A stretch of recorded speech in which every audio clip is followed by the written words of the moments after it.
Hey, this is Donna, the Transdimensional Twin Flame and the Afterlife artist.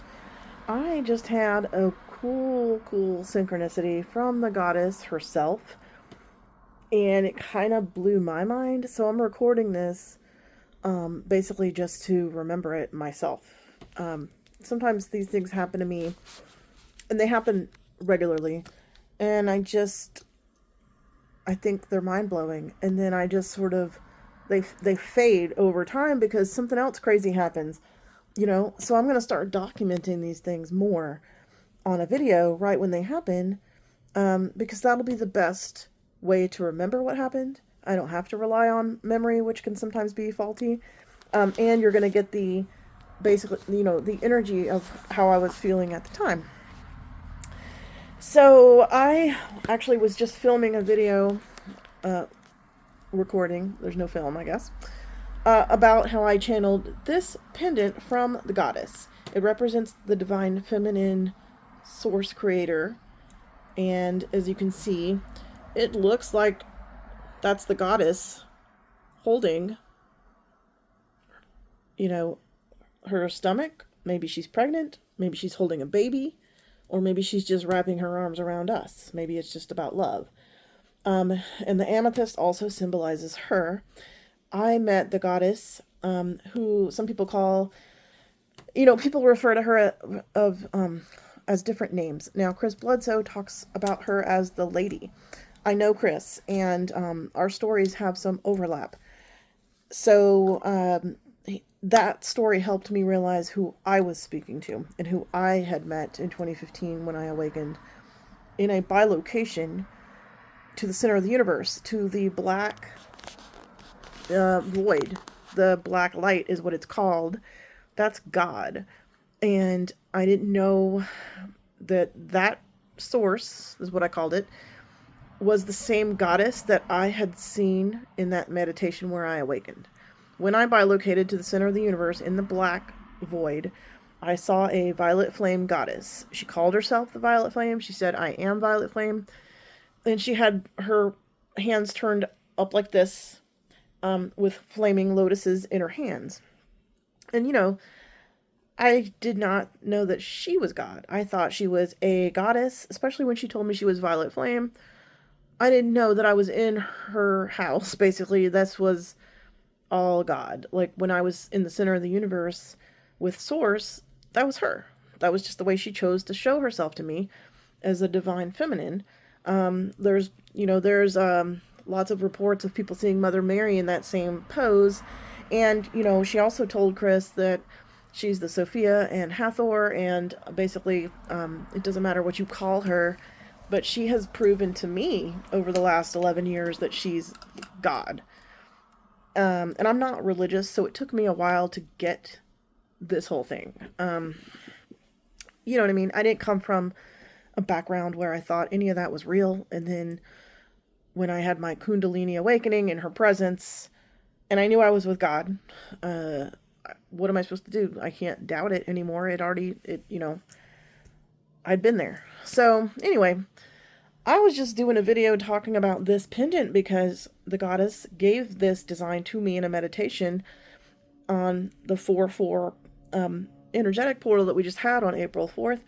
I mean, I actually got the download in a meditation the night before, but it was too late to make it. So I got up the next day and clearly remembered what she had showed me. Basically, this wire wrapped itself around this crystal in my meditation. I don't have to think about anything. That's why I call myself a visionary artist and channel, because I'm just channeling these things. I don't take credit for all my creativity. I take credit for the fact that I learned to listen to my nudges, to listen to my higher guidance and my higher self. That's what I can take credit for. But the creativity itself, it comes from spirit. It comes from higher places than we are. From a higher place than your egoic mind. It's not coming from my mind. It's coming from the goddess in this case. So, I'm talking about how much I love this necklace. It is a shaman's portal necklace. I do consider myself a shaman trained by her.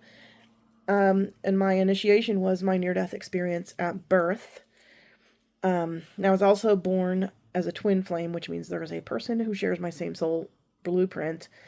And it is a guy named Chris, who was my romantic partner in life, but we were long distance, and he was moving to be closer to me when he transitioned across the veil. So we actually didn't get any kind of physical time together, but we were meeting up in the astral with shared dreams, and he could bilocate, but I didn't realize it. But when he described what he could do by going different places in his mind, I now recognize that he was bilocating, because he said he could see me there. And we had dreams together that we shared. So because we weren't going to meet in the physical, we learned to meet in the astral, the non-physical. And then when he transitioned across the veil, we just took those skills and all the other skills that I had been learning, because I had been nudged to take mediumship classes 14 months before he transitioned. I now realized why all of a sudden I wanted to learn mediumship. I didn't know why before. I just knew it looked like a skill that I might want to have. And I took it really seriously, as if this was my new lifelong pursuit. And I had never thought of doing it before. And then I just came across my one teacher and realized she was the one. That's how I find my teachers, as I'll just be, looking around, absorbing information. And when the right teacher comes across my path, I get a zing of clairsentience, and I know that that's my teacher. So I didn't know why I was so serious about mediumship, but then I found out, because 14 months after I started learning, my twin flame transitioned across the veil. And in order to go to the next part of our journey where we start communicating, I had to know what to do, or I had to know what he was doing. Because, people in spirit try to contact us sometimes, and if we don't know what to look for and how they communicate, we don't get the message, So my goal, and Chris's goal, is to help people connect across the veil, because they want what we have and they don't know exactly what to do. So that's been our mission ever since 2021, when he transitioned. So anyway, back to the goddess. Also, this ring to me reminds me of her. Chris gave me this recently, this ring right here. And I consider it a Chris gift, because it was actually free. And I've got a whole video about it. Anyway, this also reminds me of her. This is a time in my life when I'm very close to her, and I'm directly working with her a lot. So I'm not surprised that, her image is coming up for me. But the thing is, I don't ever plan these things. I kind of almost notice them later. Like this right here, this was a crystal I had on my last trip with Chris Bledsoe to look at orbs. And I kept it next to my bed because it was on that trip, and I figured, that trip was real special, and I saw the coolest orb experience that I've ever seen, and I was by myself. It was a show just for me, a choreographed circus in the sky. I've never seen anything like it. And I'm visually impaired. I'm legally blind. So the fact that the orbs did this for me in the daytime when I didn't have my phone. Usually I'm looking through my phone like as a viewfinder, and I zoom in so I can see these things in the sky because I am legally blind. But the orbs themselves, and my twin flame Chris and Spirit, planned this whole thing to where I saw crazy things in the sky, and it was daytime. And I didn't have my phone because it was charging. It was about to run out of battery, so I didn't have it. But it didn't matter. They showed me that I will see them when it's time to see them, and I don't need technology. And I don't need someone else's vision. It's fine for just the way it is, So it was really profound. This crystal was with me, so I kept it next to my bed, and then she showed me just a few days ago how to wrap it into this pendant. It's one wire. I'm not great at wrapping. I don't claim to be some kind of amazing crystal wrapper, I don't do all the weaving and stuff. But I like to see one continuous line create art. I've drawn and painted like that before, but making it out of one wire is really fun, and I don't have to think about it. I wasn't even looking at the crystal when I saw the design. I was meditating with my eyes closed, and I saw the silver metal just wrap itself around this crystal. Oh, and it is removable. It doesn't fall out, but it can be removed, so you can hold it if you want. So anyway, this crystal is important. The trip that I was on with Chris Bledsoe and my friends to look at orbs was actually called into existence by the goddess. I was the one who invited Chris and my friends. I mean, it was my idea that we meet up again for the second time that year. And it worked out because it was really the goddess behind it. She calls people together when they need to come together to receive information and downloads, and with each other and with her and the orbs. And then we go back to our homes across the country and sometimes across the world, and we spread this energy. That's the goal of all of this. It's easy to see it now. So she's the reason for this trip, right? In December 2025, where we saw a green orb that later revealed to have numbers on the side of it. And the numbers potentially looked like the numbers like 315 to 320 is what Chris Bledsoe was saying. He's the one that had it analyzed. I have videos of that same orb multiple nights, but I didn't see any codes on it because I didn't get anybody to analyze my video, and my video is not as good as his. I'm just using my phone. So I'm just putting this together now while I'm talking, basically. The goddess called together that trip. I brought this crystal with me. Ended up bringing it back home. I brought crystals to share with people, but I ended up bringing this one back home. Kept it next to my bed all these months. And then right on the 4-4 portal, she shows me how to turn it into a pendant. And, you know, my life path is 22, so 44 is relevant to me. It's a match to my life path number. So this is a continuous thread I have with the goddess, which is God. People call her different things, but I don't think she's Mother Mary. She's God. She's proven it to me enough. If I ask her for proof, she gives it to me. And a lot of times it'll be a song. It's too long of a story to go into, but I receive messages in songs, and it'll be like real specific. It's not vague at all. It'll be songs that mention God. Like it'll be songs that mention God and whatever I just said.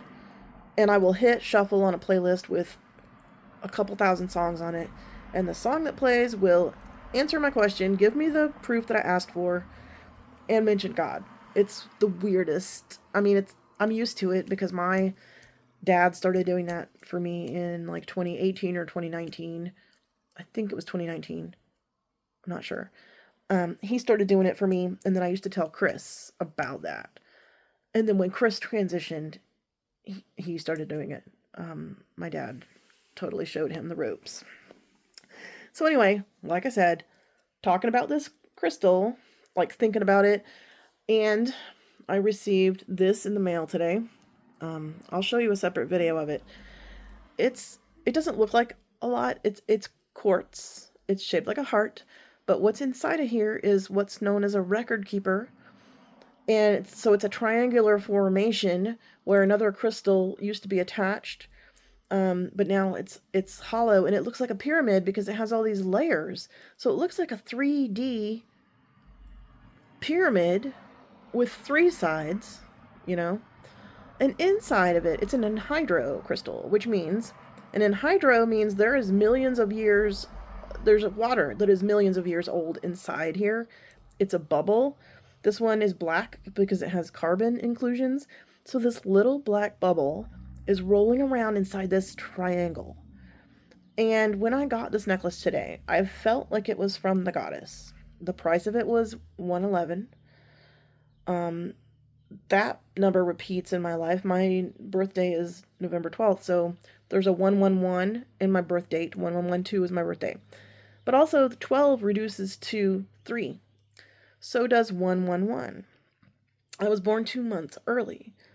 So I was almost born on January 11th. I started my journey on 11/11, on November 11th. And I stayed in the hospital for 2 months. So I don't know the day that I actually came home, but it could have very well been January 11th or 12th. Either way, there's a ton of synchronicities there. So I get this necklace, and I feel like it's from her. I've been waiting for a record keeper and an anhydro. I don't have either one. And this pendant naturally has both. It's rare. I've never seen one like it. And I felt like the triangle was significant. I know it's significant to the orbs. It has something to do with what we've been looking for lately. And Chris talks about it in his book. It's also the number of the Trinity. I also live in an area called the Triangle, and I also live in a neighborhood called Trinity Park. And I also think it symbolizes, the connection between, male, female, and the divine. Like, it's the connection between me and Chris and the goddess, because I feel like we're all working together.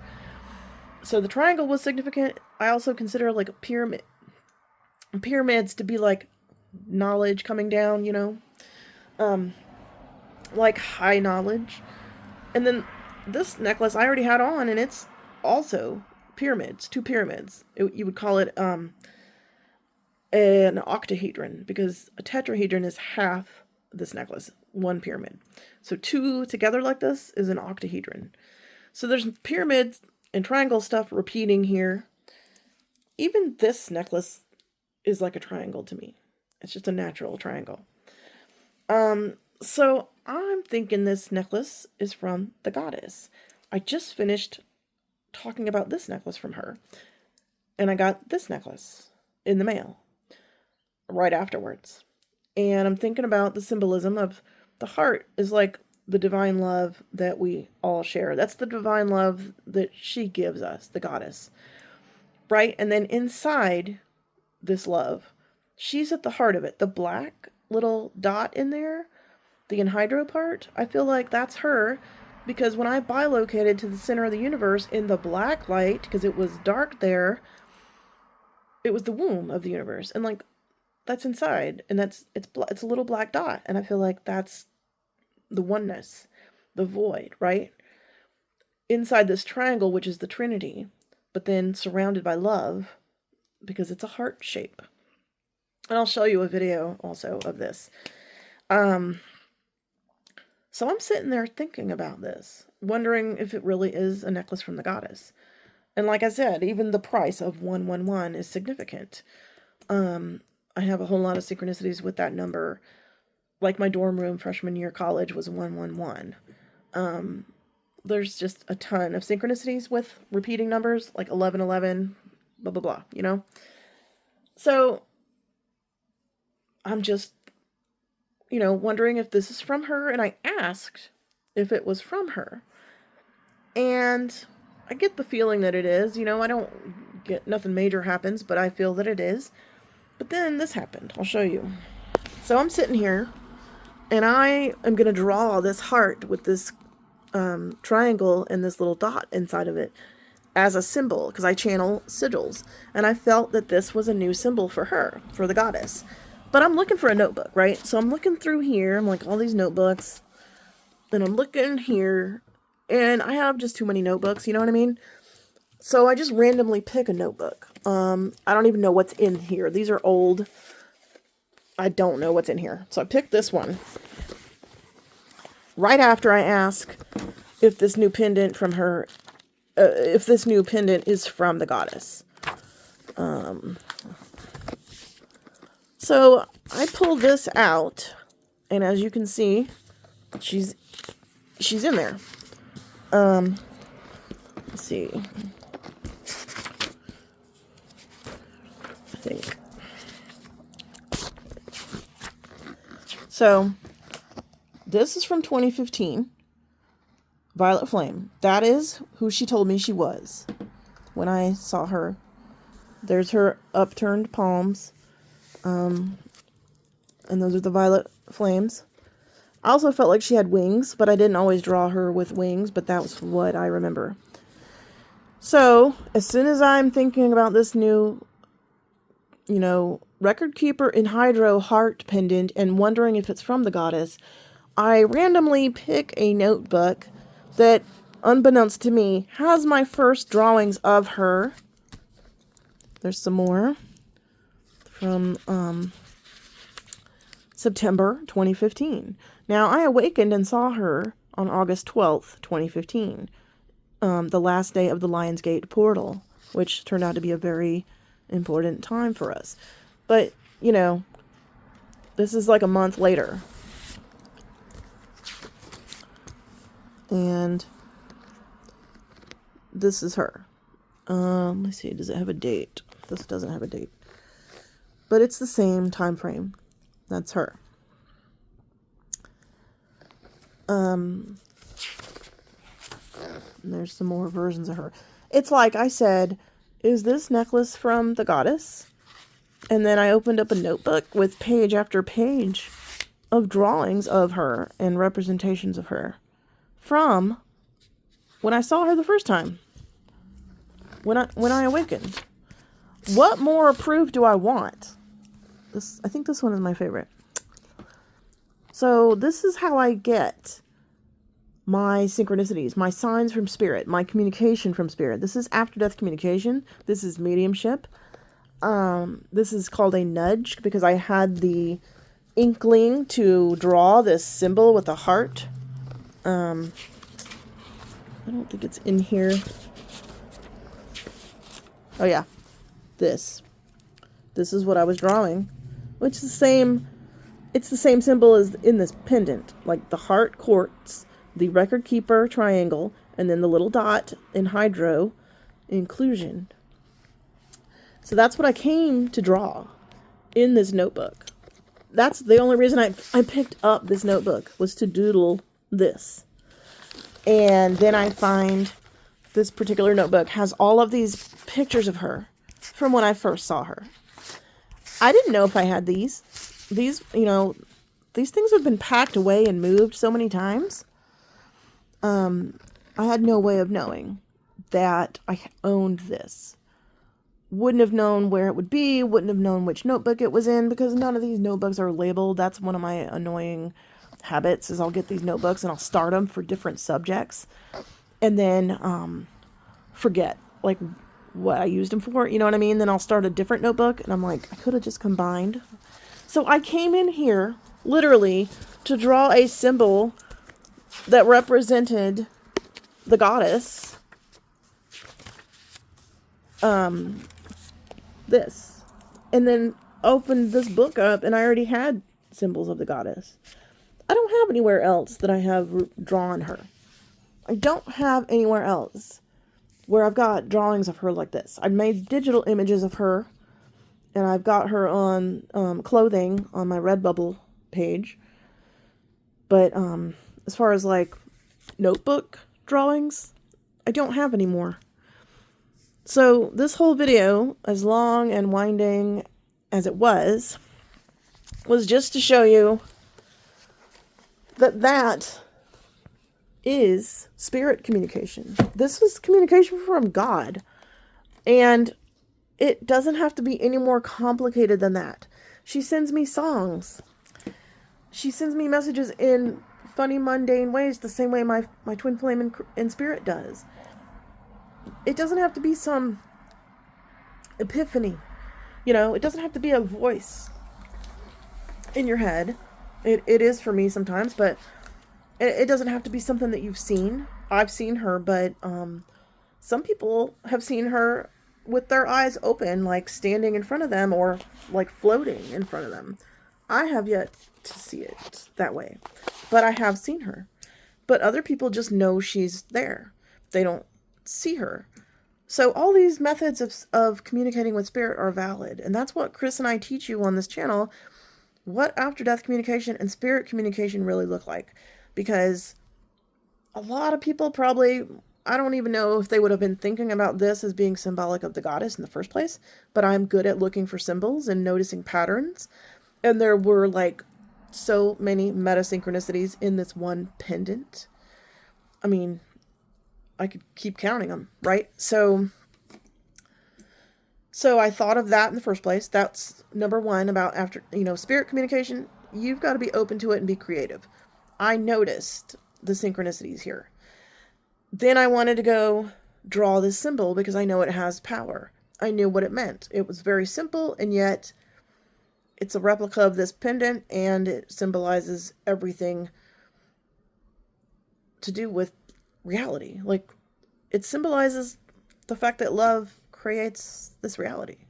It binds this reality. And that we're co-creating with it. And it symbolized the blackness of the black light, of the void. Like, how weird is that? That it symbolized all these things. And then I just go to doodle. You know, I ask her if it's from her. I ask the goddess if it's from her. And then I just go absentmindedly pick a notebook. I can't even really see what they look like. I told you I'm visually impaired. I'm just like, which one is going to be good to draw this symbol in? And I might have picked different notebooks because there are some on the other shelf here that I do use to doodle sigils and symbols and light language. But I couldn't reach them because my cat was laying on my lap. And I didn't want to make him move.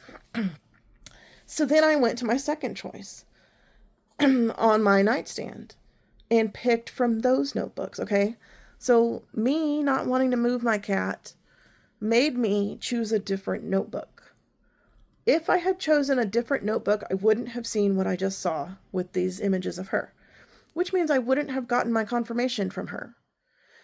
And that's the other thing about after death communication and spirit communication. This could be from your guides. It could be from somebody you love in spirit, or it could be from God, an ascended master, an archangel, whatever, any of your guides and helpers. Noticing the fact that this was not a coincidence. The odds of me finding those original drawings of her, page after page of drawings of her, when I was going to draw a symbol of her from a necklace I just got that has all this meaning, that's not a coincidence. And if you have these things happen and you're dismissing them as coincidences, you're really missing the point. So that's why I'm here, to just show you how mundane, like how these everyday experiences aren't everyday. They're not mundane. They feel mundane. I didn't know I was going to be on here doing a video about this necklace and this notebook. But that's how I'm going to work from now on, because these things happen to me all the time. And I want to tell you how easy it is to get it. Because everybody wants this communication, and they think they're not getting it because they don't hear or see the way that some people do. And that may not be your ability, or maybe not yet. You know what I mean? Some things come with time and practice. But it may not be your ability to see and hear that way. And that doesn't mean that you're not getting the communication. You've got to look for it. And stop dismissing these very clear signs and arrangements and synchronicities as luck or coincidence. It's not luck and coincidence. It's very skillfully planned by spirit. Now I'm going to show you a video of this pendant up close, because I don't think you can understand what I'm talking about, how cool this is, from me describing it. So I'm going to flip to that video. And thanks for watching.